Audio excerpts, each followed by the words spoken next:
Morning दोस्तों। जो area chapter का एडवांस पोर्शन का सीरीज चल रहा था, आज रेक्टेंगल से संबंधित कुछ इम्पोर्टेंट क्वेश्चन को करेंगे और देखेंगे उनको बनाने का क्या तरीका हो सकता है। सवाल आपके सामने है, एक आयताकार दर्री का क्षेत्रफल 120 मीटर स्क्वायर है तथा परिमिति 46 मीटर है। इसके विकर्ण की लंबाई कितनी है? कल के वीडियो में हमने बताया था कि कर्ण और विकर्ण में बेसिक डिफरेंट क्या है।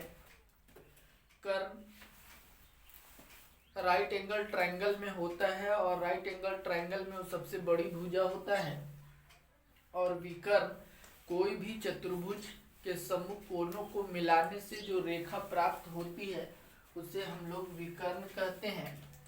इन सवालों को यदि मेथड से बनाया जाए वेरिएबल का सहारा लेकर के तो दोस्तों काफ़ी समय लगता है और शायद आप उस प्रोसेस से आंसर तक पहुंच सकते हैं या नहीं, लेकिन आपको एग्जाम को देखते हुए कुछ ट्रिक और टेक्निक का भी इस्तेमाल करना चाहिए और हम लोग देखेंगे वो ट्रिक टेक्निक क्या है, उसको सवाल पे कैसे अप्लाई किया जाता है। सवाल आपके सामने है, एक आयताकार दर्री है जिसका क्षेत्रफल 120 मीटर स्क्वायर है और उसका पेरीमीटर 46 मीटर है, तो विकर्ण की लंबाई क्या होगी? आप पाइथागोरस प्रमेय पढ़े होंगे तो आपको कुछ विशेष डेटा याद होगा। यानी अगर हम बात करें तो डेटा में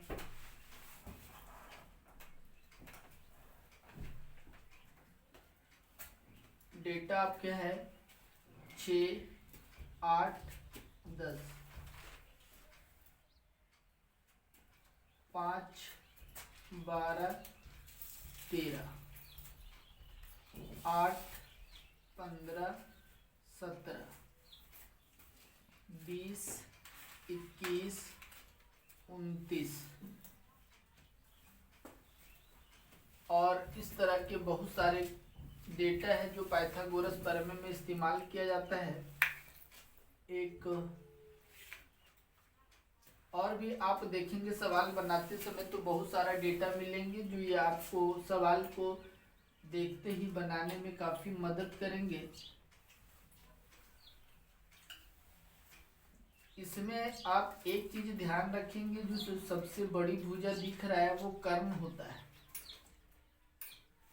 ये केवल पाइथागोरस प्रमेय के लिए इस्तेमाल किया जाता है, बड़ा ही आसानी से आ जाता है। इसमें जो सबसे बड़ी डेटा है वो कर्ण होता है और शेष दो रिमेनिंग जो बच रहा उसमें से लंब और आधार में से कोई एक हो सकता है।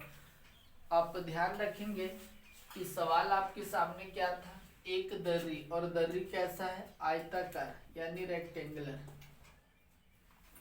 इस दर्री का एरिया दिया हुआ है, एरिया यानी अंदर का भाग 120 मीटर और इसका पेरीमीटर यानी चारों भुजाओं का योग यानी सम कितना है? 46।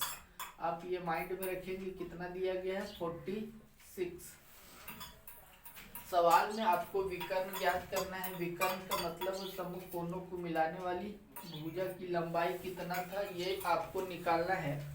तो आप देख पा रहे होंगे कि एक आयत में यदि एक विकर्ण खींचा जाए तो ये दो समकोण त्रिभुजों में विभक्त हो जाता है और पाइथागोरस प्रमेय का इस्तेमाल समकोण त्रिभुज में ही किया जाता है। ये लंब है, ये आधार है और ये कर्ण है। आप सवाल को बेसिक मेथड से ना बना करके कुछ सोचे। अगर 120 को तोड़ेंगे आप तो 2 से 60 बार में, और ये 2 से 30 बार में, फिर ये 2 से 15 बार में, यानी आप इसका पेयर बना ले तो 2 दूनी 4, 4 दूनी 8 और 1 5। तो ये गुना करेंगे तो इसका क्षेत्रफल 120 से जाएगा और आयत का क्षेत्रफल होता है 2 इंटू एल प्लस बी, तो 2 लंबाई प्लस चौड़ाई जोड़ेंगे तो 23, 23 दूनी 46, यानी दोनों बातें सेटिस्फाई हो जाता है। मतलब एक डेटा 8 है और एक डेटा 15 है, तो 15 लंबाई, आयत में लंबाई हमेशा ज़्यादा होता है, तो ये लेंथ 15 हो जाएगा और ब्रेथ कितना हो जाएगा 8। तो उस हिसाब से जो डायगोनल निकालना था वो कितना हो जाएगा 8 15, 8 15, तो डायगोनल यानी कितना कर्ण, त्रिभुज के लिए कर्ण है, बाकी आयताकार दर्घ्य के लिए विकर्ण है, जिसका वैल्यू कितना आएगा 17। तो इस तरीके से आप आंसर कितना हो जाएगा 17 मीटर। अदरवाइज आप ट्रेडिशनल मेथड का इस्तेमाल करेंगे तो बहुत समय लगेगा। तो दोस्तों एग्जाम नज़दीक है, इसके लिए कुछ बातें बेसिक होना चाहिए जिससे आप आंसर तक आसानी से पहुंच सके।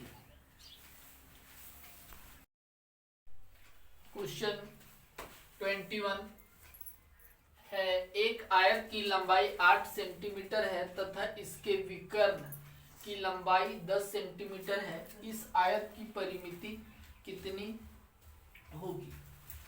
सवाल आपके सामने दिया गया है दोस्तों, एक आयत की लंबाई यानी रेक्टेंगल जिसकी लंबाई कितनी है 8 सेंटीमीटर, और विकर्ण, अभी विकर्ण के विषय में हमने पहले क्वेश्चन में बताया 20 में, विकर्ण क्या है, इसके समूह कोनों को मिलाने वाली भुजा विकर्ण, विकर्ण का वैल्यू कितना है 10 सेंटीमीटर। और आपसे पूछा जा रहा है इसकी परिमिति यानी परिमाप क्या है। परिमिति, परिमाप, परिधि, परिसीमा सब एक ही होता है। आप ध्यान रखेंगे, पर्यायवाची शब्दों को भी ध्यान में रखेंगे। और अभी इससे पहले हमने कुछ समकोण त्रिभुज की डेटा के विषय में जिक्र किया था और ये बताया था कि इसमें जो सबसे बड़ी भुजा होगी वो क्या होगी, कर्ण होगी। सॉरी, समकोण त्रिभुज के लिए कर्ण और चतुर्भुज के लिए विकर्ण। तो आप इस डेटा पे जाके देखिए, ये डेटा बहुत ही बेहद और लाजवाब है दोस्तों। आप इस डेटा को माइंड में रखेंगे, बहुत सारे सवाल को सॉर्ट आउट करने में आपकी काफ़ी मदद करेंगे। ये 10 1 8, तो अगला कितना होगा 6, बिना निकाले। यदि ये डेटा आपके दिमाग में है तो सवाल बड़ा ही बेहद आसान हो जाता है और आपके समय की बचत होगी। तो आप इन डेटा को रिवाइज कर लेंगे। आपसे पूछा गया परिमाप, तो परिमाप क्या होगा 2 × L + B, 2 लंबाई 8 और ये 6 14, यानी कितना आ जाएगा 28 सेंटीमीटर। इस प्रश्न का सही उत्तर क्या होगा 28 सेंटीमीटर। ये सारा खेल डेटा का है दोस्तों, आप इसको ध्यान में रखेंगे और इसका इस्तेमाल बार बार करेंगे। क्वेश्चन नंबर 22 है, एक आयताकार खेत के विकर्ण की लंबाई 17 मीटर है तथा परिमाप 46 मीटर है। खेत का क्षेत्रफल कितना है?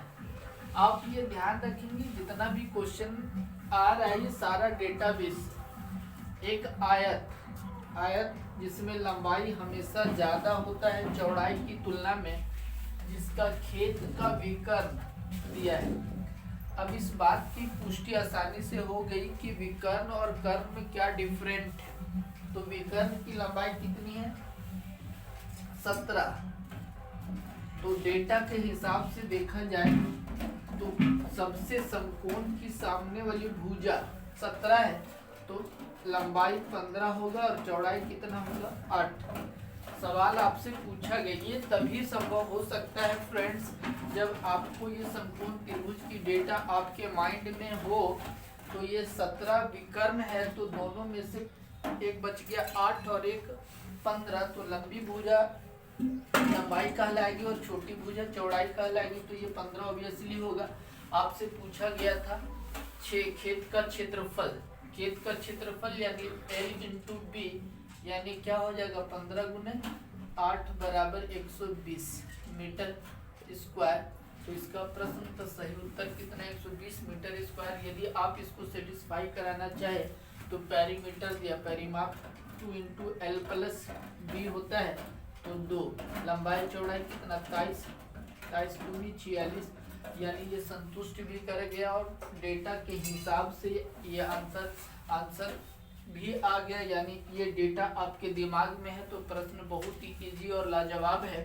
आप इन डेटा को माइंड में रख ले दोस्तों। यदि वीडियो अच्छा लगा हो तो प्लीज़ लाइक शेयर और सब्सक्राइब जरूर करें। जय हिंद, जय भारत।